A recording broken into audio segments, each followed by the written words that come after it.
Welcome to Sports Night in Auburn.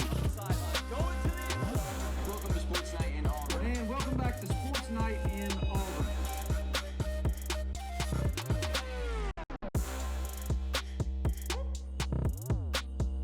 Yeah, he did a really good job today. Obviously, one hand, only needed one hand today, so that was sweet. In the world of sports, few things are as awe-inspiring as a one-handed catch. For Auburn fans, the only thing that may come somewhat close to that feeling is a win in Jordan-Hare Stadium.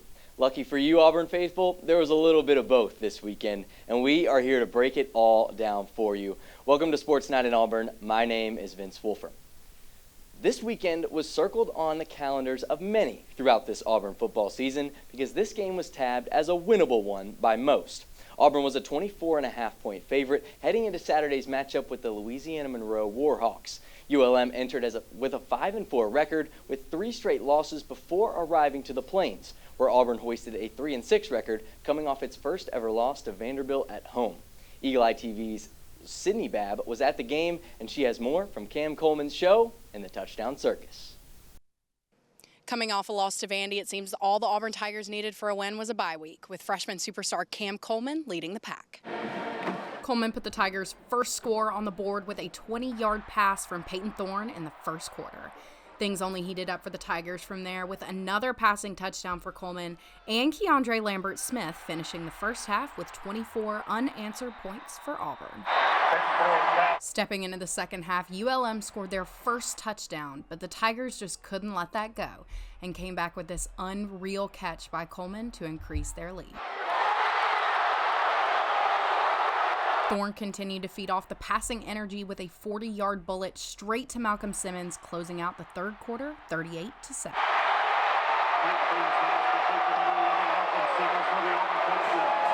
The first drive of the fourth quarter was where Walker White made his debut and finished out the game, setting up Damari Alston with a 7-yard run to score Auburn's final touchdown. And White wasn't the only one to make his Auburn debut this week, with walk-on kicker Ian Vacon starting for the Tigers, making both field goal attempts in the first and fourth. Senior running back Jarquez Hunter has already had an incredible season, but reached a major milestone for this game, crossing the 1,000-yard threshold, with 102 rushing yards in this game, bringing him to a total of 1,015 for his Auburn career.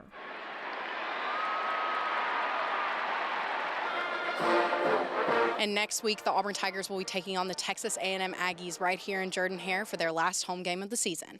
Sydney Babb, Eagle Eye TV, Auburn's news leader. Jarquez Hunter etched his name into the history books against ULM. Hunter is now 6th among Auburn career rushing leaders with 3,185 yards. The next closest, Ben Tate, who played at Auburn from 2006 to 2009 and totaled 3,321 yards. Another big stat for Quez was that he reached his first 1,000-yard rushing season. It is the 30th 1,000-yard year in Auburn's history and the first since Tank Bigsby did it back in 2021. In addition to Jarquez, another player who put on for his city against ULM was Peyton Thorne. Thorne was named one of the Davey O'Brien Great 8 quarterbacks in college football for Week 12. Thorne joins Georgia's Carson Beck, New Mexico's Devon Dampier, who Auburn played earlier this season, Ashton Daniels of Stanford, Clemson's Cade Klubnik, Arizona's Sam Leavitt, Texas San Antonio, Owen McCown, and South Carolina's Lenoris Sellers. Peyton, can't let the haters tell you any different now, my friend.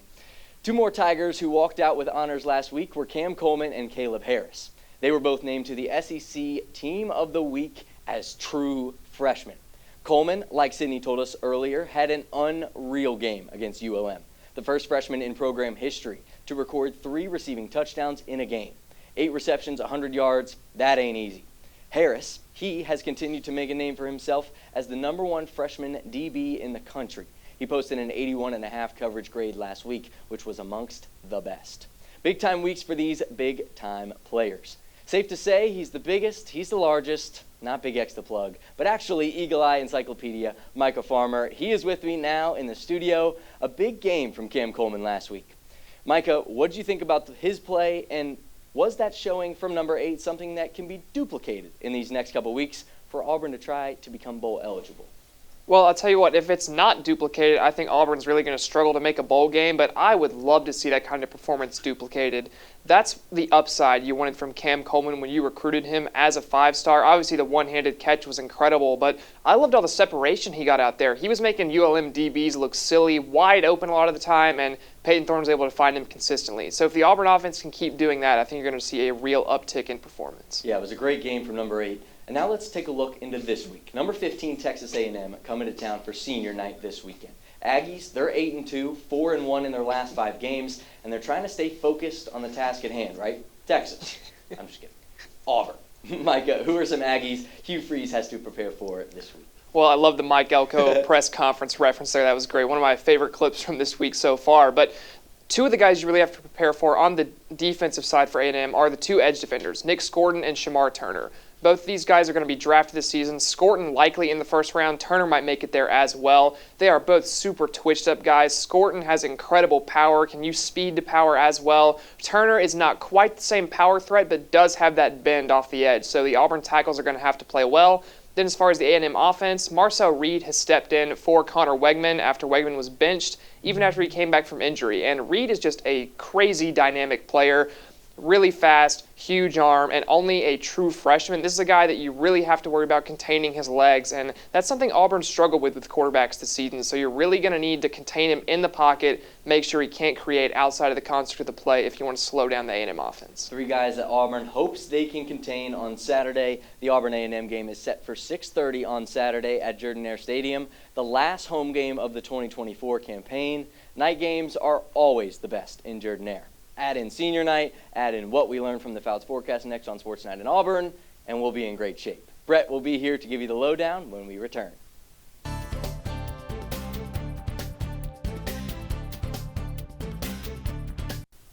Good evening. I'm your weatherman, Brett Fouts. Let's get into the weather forecast for Auburn sports this week. There's only one major sporting event happening in Auburn this week, but it's arguably the most important game of Auburn seniors' careers. Auburn takes on Texas A&M inside Jordan-Hare Stadium one last time this season on Saturday night. The game is scheduled to kick off at 6:30, the first and only night game for Auburn at home this year. With that being the case, expect the temperatures to be a little bit cooler for kickoff. The high that day is on 60 degrees, and with a low of 36 degrees, it's finally starting to feel like that November football that we're all used to.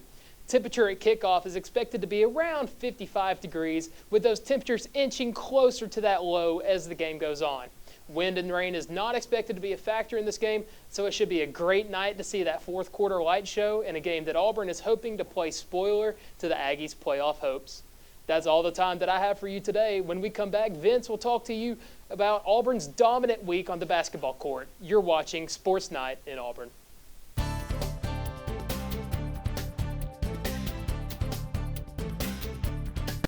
Welcome back to Sports Night in Auburn. Brett, so it sounds like it's getting cold. The seasons are changing, off to the field and on to the court.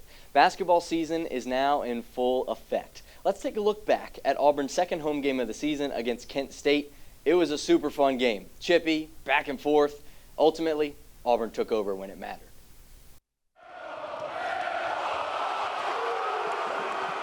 After a big win at Houston on Saturday, Auburn basketball returned to Neville Arena on Wednesday night to battle Kent State. In the first half, it was all Chaney Johnson, and it ended up being a career night for him.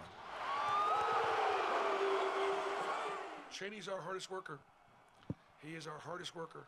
He's in the gym all the time, just getting better. He doesn't know any other way. And I think the thing, his confidence is up. His teammates believe in him. And he can sit down and guard. And you know what? You better bring it strong to the rim because he's a freak show. Chaney finished with a career-high 18 points to go along with 5 rebounds and 4 assists. Now, we've all been in tune with the news over the last couple of days with the Auburn fight altercation that happened on the plane on the way to Houston. And Ja'Kai Howard and Jaheim Hudson were in attendance, not in the game, but they were sitting on the bench today and looked to be in good spirits. But a guy that stepped up in their absence was Chad Baker-Mazara. He really came clutch for this Auburn team, especially here, knifing through the lane with the left. 2 of his 12 points there. He was talking trash all night. It's a good sign because they were in his house, as he says there. But really, the property probably belonged to Johni Broome. 29 straight games in double-digit scoring and a double-double with 18 points and 12 rebounds. Cheney, Dylan Cardwell, and Janai all had 4 assists, and Janai talked about the big men dishing out the ball. It goes back to us being unselfish and believing in our teammates. Took what the defense gave us, and we were able to, make inside-out shots, inside-out plays, and, our teammates were able to deliver for us. Next up for Auburn, they return to Neville Arena, not this weekend, no Friday or Saturday game, but instead they return on Monday night at 8 p.m. to take on North Alabama. It should be a good one. From Neville Arena, I'm Vince Wolfram, Eagle Eye TV. All right, Auburn basketball, we get the gist now. Auburn Hoops train is on the tracks and is showing no signs of slowing down. North Alabama came into town late on Monday night, tried to upset the number 4 ranked Tigers, and one man for Auburn had zero plans to let that happen. Eagle Eye Sophia Weber was in the building and got to cover the Alabama-based battle between the Tigers and the Lions. The Auburn University men's basketball team set out to play the University of North Alabama. It was an after-dark matchup, which makes sense because the Tigers were lights out. Starting off strong with Chad Baker-Mazara giving Auburn their first 6 points of the game on 3-pointers. Auburn left the door open for Coach Bajul's squad after 6 team fouls early in the first. This 3 by Jefferson gave the Lions the lead at 33-32. That didn't last long as our own All-American responded to UNA's surge with a 7-0 scoring run by himself. A jumper, 3-pointer, and a dunk for Janai Broom, or should I say boom, as he got the student section dancing. The Auburn faithful were in luck as Cheney Johnson added in on the fun and sent the Tigers to a 13-point lead at the half. We talk about his offense, but Janai Broom is ready to play on defense, too.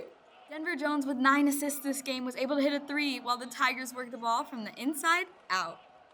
A strong defensive presence from the Tigers was key in leading them to shooting a season-best 61.9% from the field.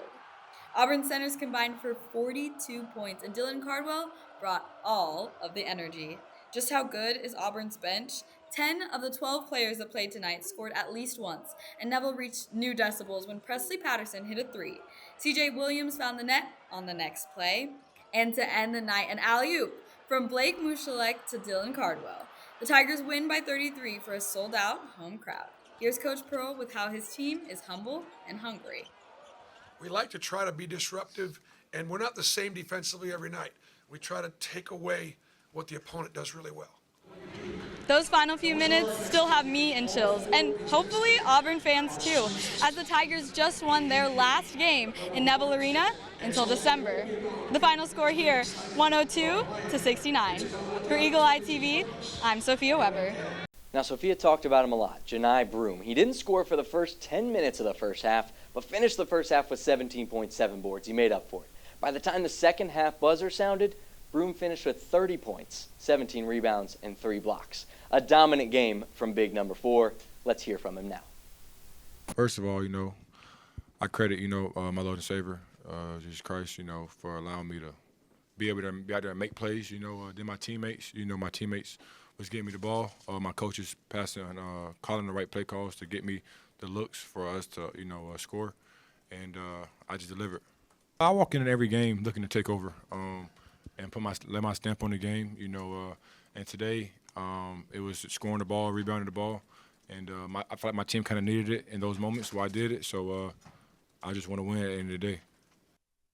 Last week in the AP poll, Auburn jumped from number 11 to number 5. This week, Tigers climbed their way up the ladder just a wee bit more. With number 3, Alabama's loss to Purdue last week in West Lafayette, Auburn was able to move up from number 5 to number 4, just a 1-spot difference.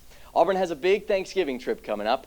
They're getting on a plane with 0 horseplay to travel to Hawaii for the Maui Invitational. The newly 4th-ranked Tigers' first matchup of the tournament is against the number 5 Iowa State Cyclones at 8 p.m. Central Time, 4 p.m. Hawaii time. If you are headed there, you dedicated Auburn people.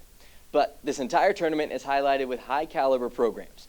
Micah, he joins me now in the studio again. Micah, let's talk some hoops, my man. Maui is coming up. You'll be there in your mind, just like me, wishing we were in Hawaii for Thanksgiving. Tough matchup against Iowa State, though. What do the Tigers need to do to pull off a win?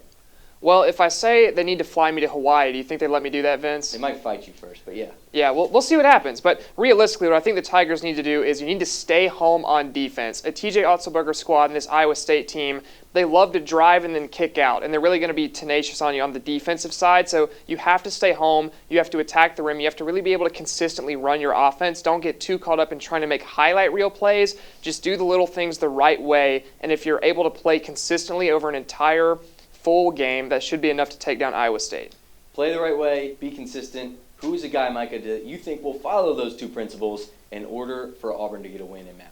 Well, he's not done much this year so far, even though he was highly regarded out of the portal, but give me J.P. Pegues. This is a guy who has flourished in the SoCon going up against these big defensive-style teams. You saw what he did versus Virginia in their tournament game when he hit the buzzer beater to knock them off. And I just think you can't keep a guy that's this good down for as long as he has been so far. So I think he bounces back. I think he has a great game versus Iowa State. I think it's his coming out party as an Auburn Tiger. You know, Micah, I'm going to go with another guard that I think is going to have a big performance in Maui. I'm going to go with Tahad Pettiford. He is a guy that has succeeded in the neutral site games, and that is something that I think will carry over to Maui. He played like crazy at Houston, and I think he'll keep it up by the time they get to Hawaii and play Iowa State. Micah, I appreciate you as always. Talking hoops is always fun. Just because it's Thanksgiving doesn't mean Bruce Pearl and the Hoops program get a break by any means. The team will be in Maui, but some big-time recruits are making their way to the Plains. Eagle Eye's Mackenzie Deutschmann is here to talk men's basketball, and Maddie Baughn will join us after to break down the week for Coach Jay and women's hoops. Mackenzie, you've been on the recruiting trail. What do we got?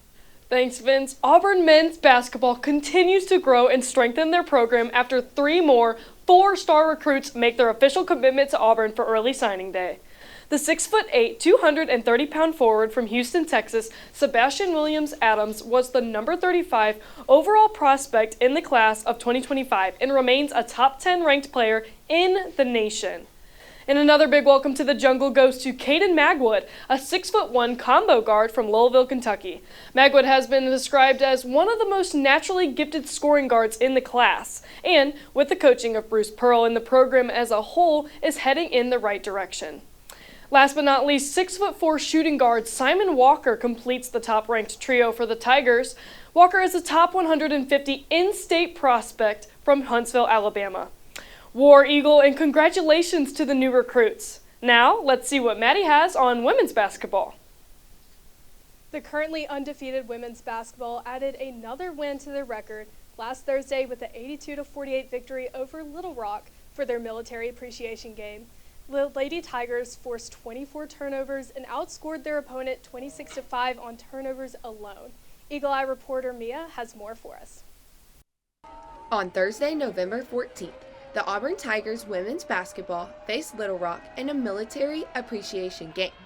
Auburn started off hot with a couple of quick threes. However, Little Rock traveled all this way and battled to put some points on the board. But the Tigers had a fire in them that just could not be put out. Dayana Gaston had an impressive game with 21 points, 14 rebounds, and 11 for 14 on free throw attempts. She and Talia Scott were a dynamic duo in the third quarter that got hot and proved teamwork truly makes the dream work, helping each other out and putting points up on the board to give the Tigers a substantial lead. Talia Scott, however, proved she has no trouble scoring on her own, with 8 3-pointers tying the program record for the most threes scored in a game. She fired up her teammates, and Jordan Hunter came in and fed off of that momentum, scoring some extra points, securing the Tiger win 82-48. This marks the 1,000th win in program history. For Eagle Eye TV, I'm Mia Roy. An already great night for women's basketball got even better. On Thursday, women's basketball reached a huge milestone, marking 1,000 program wins since becoming a program on the Plains in 1971. This program becomes the 32nd NCAA Division I program and 6th SEC member to earn 1,000 wins. After the game, head coach Johnny Harris stated, "That's what we do. We take pride in that." Congratulations to head coach Johnny Harris and her team. Thursday night's victory featured the return of sophomore Talia Scott to the hardwood, and it was nothing short of impressive. In her first appearance in orange and blue, Scott tied the program and arena record with a total of 8 threes made and led the team in points scored, racking up 26 within her insane 33 minutes of play. Coach Johnny Harris stated that Scott is hungry and coachable. What you see is exactly who she is. On her debut, Scott expressed that being able to compete with her team and win together was an amazing feeling. The Tigers are on the road for the rest of this week with their first game tomorrow night against Oregon. They make their way down the West Coast for a matchup against University of California next Friday. To finish up their travels, the Tigers head to the Tropics for the Paradise Jam beginning on Thursday the 28th with matchups against Northern Iowa, Pittsburgh, and Kansas. From the courts to the horse, here's Mackenzie with Equestrian. Thanks, Maddie. After their dominant win against number 2 Texas A&M, number 1 Auburn Equestrian will continue to battle it out against ranked opponents as they face number 6 Georgia. That meet will take place Friday at 1 p.m. Maddie, Mackenzie, thank you very much. Love talking hoops, especially Coach Jay. She's got that program on fire. We're going to leave you before the break with some Auburn football trivia. How about that? In what year did Auburn football last commit 0 penalties in a game? A, 1996, B, 1982, C, 2010, or D, 2024. We're not going to go off sides with this break, so we'll be back in just a bit.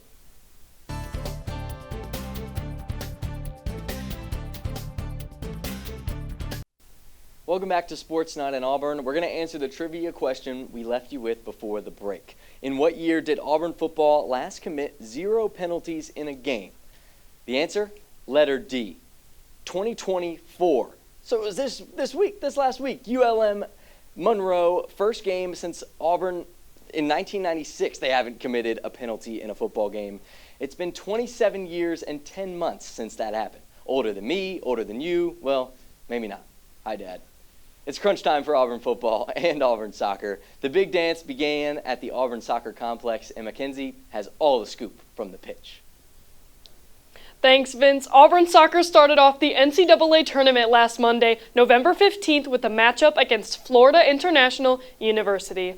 It was a big cash showdown, with the Auburn Tigers eventually taking down the FIU Panthers with a final record of 4-1. Eagle Eye's very own Graham Bauer has more. I'm Graham Bauer here with Eagle Eye TV, and tonight we're here at the Auburn Soccer Complex where the number 6 seed Auburn Tigers are taking on FIU Panthers here for the NCAA tournament. During this chilly evening in Auburn, all this women's soccer team could do was stay fired up for the whole game. Whether it was Aaron Houston putting a move on someone to open up space in the field, or one of the 4 players on the Tigers who scored this evening, somebody was cooking up on the pitch. To start off, LJ Knox struck first on a very close goal that had to be reviewed. But after taking a moment to see the replay, it was confirmed by the referee, and the Tigers put up the first goal of the game early on.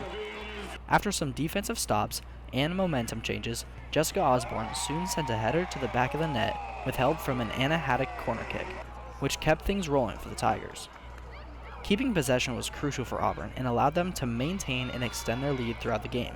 With great connection on passes and hustling towards the ball after missed crosses and shots, they were able to keep all the pressure on FIU's side.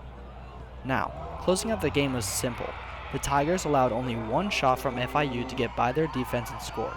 But with another 2 goals in the second half by Jordan Crosby and Hayden Coulson, their lead was then solidified in the end at 4-1, and the game was over. The final score tonight was the Auburn Tigers 4 and the FIU Panthers 1. The Auburn Tigers will now take on Ohio State in the second round of the NCAA playoffs.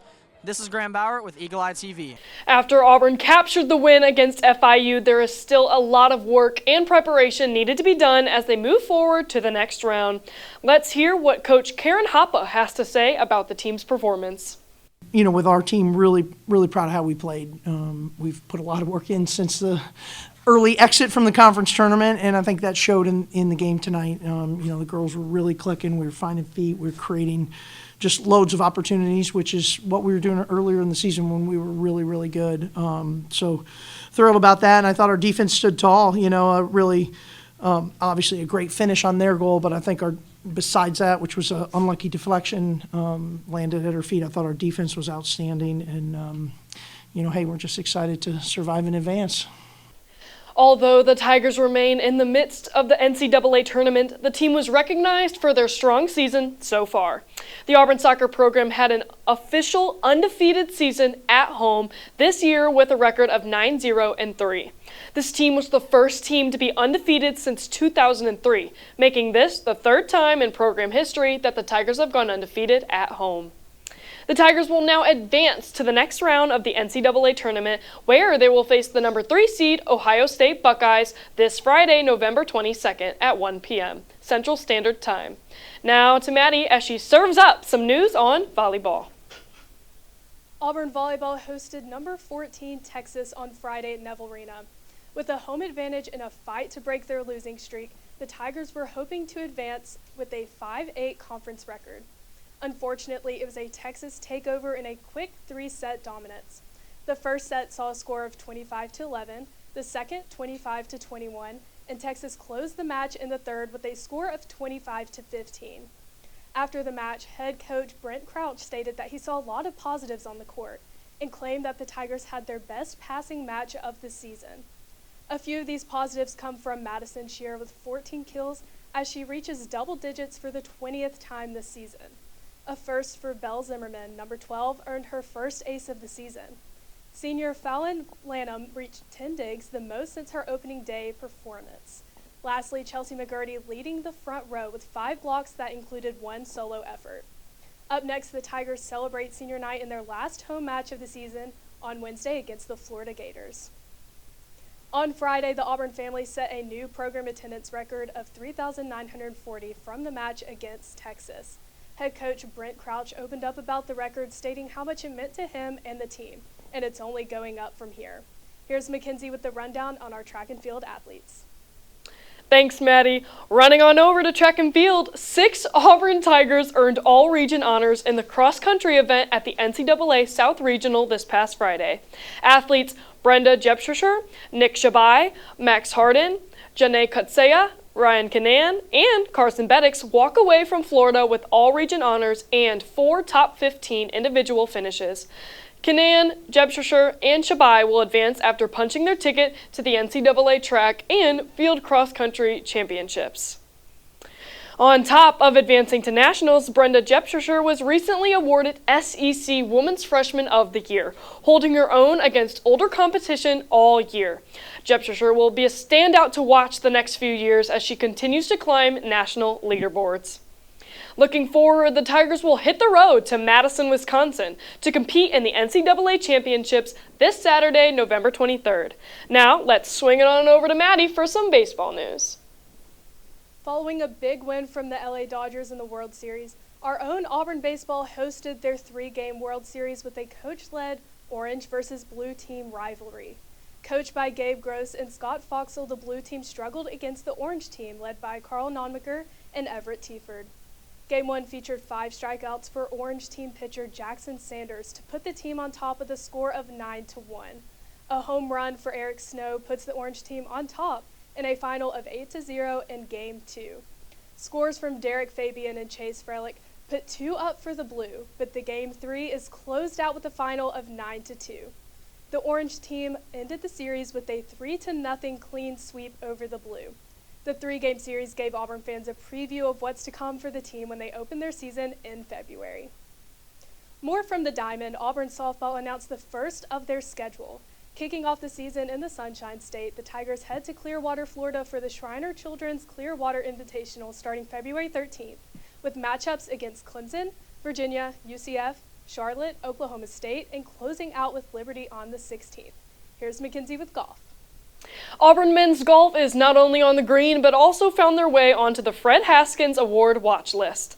Athletes Brendan Valdez, Jackson Coyven, and Josiah Gilbert have earned spots on the watch list for their precise performances this season. Overall, the Auburn men's golf program stands ranked at number 3 on the Bushnell Golf Week coaches poll, just behind the Ole Miss Rebels and the Oklahoma Sooners. Golfer Josiah Gilbert also took a trip to Texas for the Spirit International, where he represented Team Australia. Gilbert played 3 rounds and had 21 birdies, leaving him to take home the men's individual title.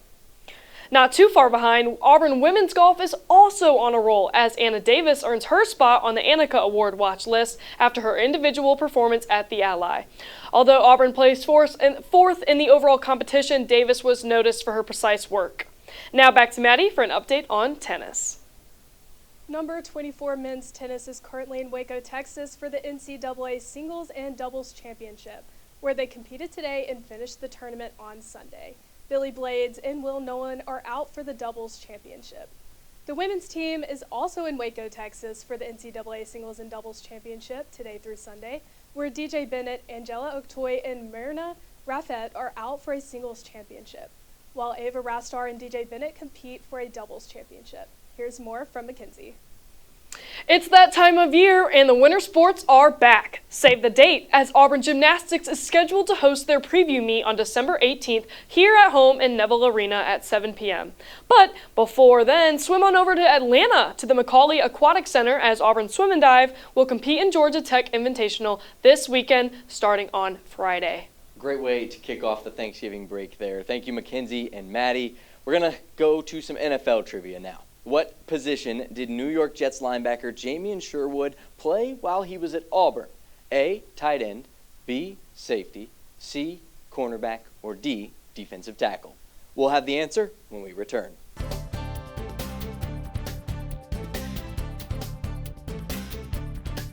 Welcome back to Sports Night in AUBURN. Welcome back to Sports Night in Auburn. We got the answer to the trivia question we left you with before the break. Which position did New York Jets linebacker Jamian Sherwood play while at Auburn? The answer, letter B, safety. Sherwood moved to linebacker for the Jets and is actually currently the fourth in the NFL for tackles with 103. Roquan Smith, he's got the title with 110 right now. But Sherwood, he took over the starting position after veteran and captain C.J. Mosley got hurt weeks ago. So now we're going to take a look. We are going to go from college to the pros. We're going to start with that guy, Jamian Sherwood, in New York with the Jets. He had a solid game this week, and it started with a strip sack, Micah, that led to a touchdown. It did indeed. It feels like every week on this segment we're talking about, Jamian Sherwood had 8 billion tackles and the Jets lost again. But, I mean, you got to score points some way, and the forced fumble was a big help, had the strip sack on Anthony Richardson. Sherwood is playing like one of the better players in the league this year on the defensive side. And speaking of the Jets not being able to find the end zone, how about Anders Carlson, their kicker? In his first game as a Jet, made a 58-yard field goal. That's career long. Was 3 of 3 on extra points as well, and 3 of 3 of field goals. A great game for those two guys, both of them with the Jets, although they did lose to the Colts 28-27. We're going to take it from New York to Seattle with Derek Hall now in a big game at San Francisco against a tough team, but they came out on top 20-17. And Derek Hall, he had a day for himself.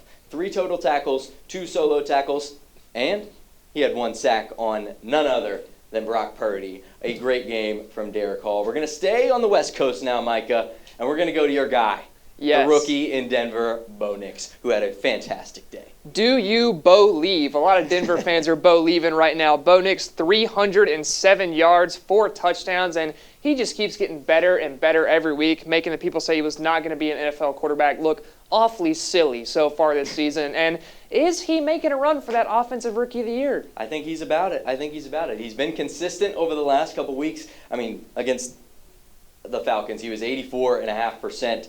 Plus, he had a 75.5 QBR, which is impressive in and of itself. Plus, dominated Kirk Cousins so much, brought him to the bench and brought in Michael Penix. So I guess it could be a good thing for the Falcons too, but Bo Nix went off in a 38-6 win in Atlanta. Next, we're going to take it out of the NFL, and we're going to take it to tennis. Tim Poitz won the doubles title at the Nitto ATP Finals, and his team made history. The lowest-ranked team to succeed at the final, and they walked out with a W. Good stuff there from professional tennis. And now Micah is back with us to talk all things Auburn in the pros, injury updates, roster moves. Micah, you got it. Yes, sir. So first up, we have the roster moves, and it is Alyssa Melanson, who was called back up to the U.S. national team. Hopefully she gets to have some good plays while up there in another stint. Then on to injuries. Let's start with Tank Bigsby with the ankle injury for the Jacksonville Jaguars. Missed their game versus the Lions, still questionable. Giants receiver Darius Slayton is still in concussion protocol, marked questionable for their game versus the Buccaneers this weekend.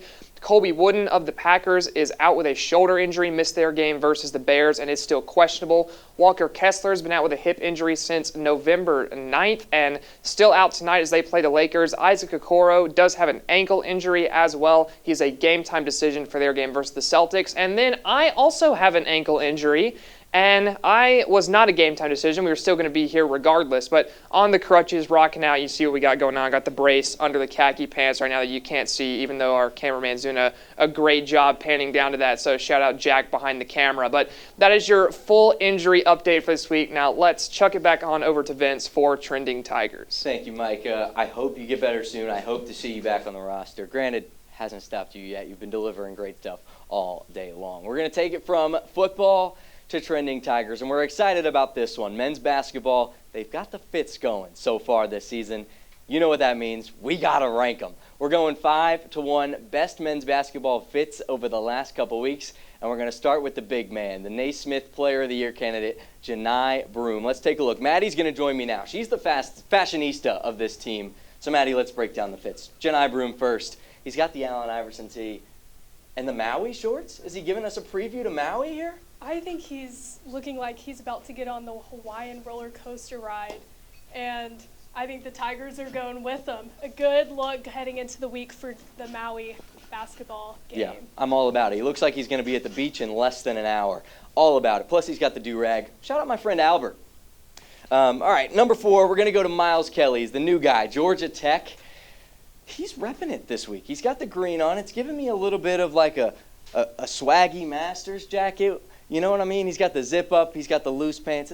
It's a calm little fit. What do you think, Maddie? He's looking like a Minecraft creeper to me, but I guess that works for him. Creeper on and off the court. Excited to see the next outfit. That's a bad man on the court. He's a shooter. He could get after it, and he got after this next fit. Number 3.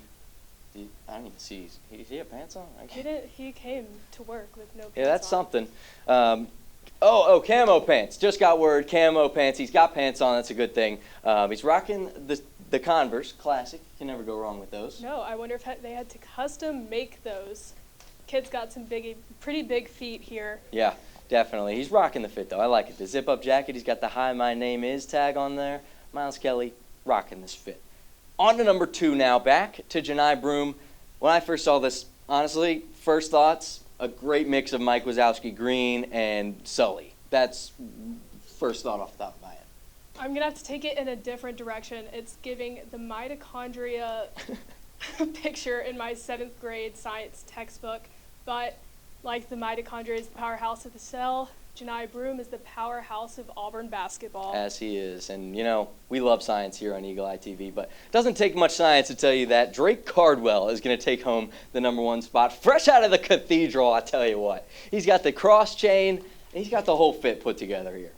I like the business on the top, lounging on the bottom. Yeah. Cool on the bottom. Yeah, cool. Cool I on like the bottom. Cool on the bottom, and I know his brother Dylan was giving him some trouble on the socks. He said he was wearing grandma socks. I'm not about it. I appreciate the swag. Drake, keep doing you. And he's only a freshman, so we've got plenty more fit checks from the younger brother Cardwell on the way here on Sports Night in Auburn. And that is all we have for you on this episode of Sports Night in Auburn. So for more Sports Night and more Eagle Eye TV, make sure to check out our YouTube and Instagram pages so you can stay in tune with it all. This is my team. My name is Vince Wolfram. This has been Sports Night in Auburn. And now Micah Farmer is going to hit his famous Jameis Winston celebration.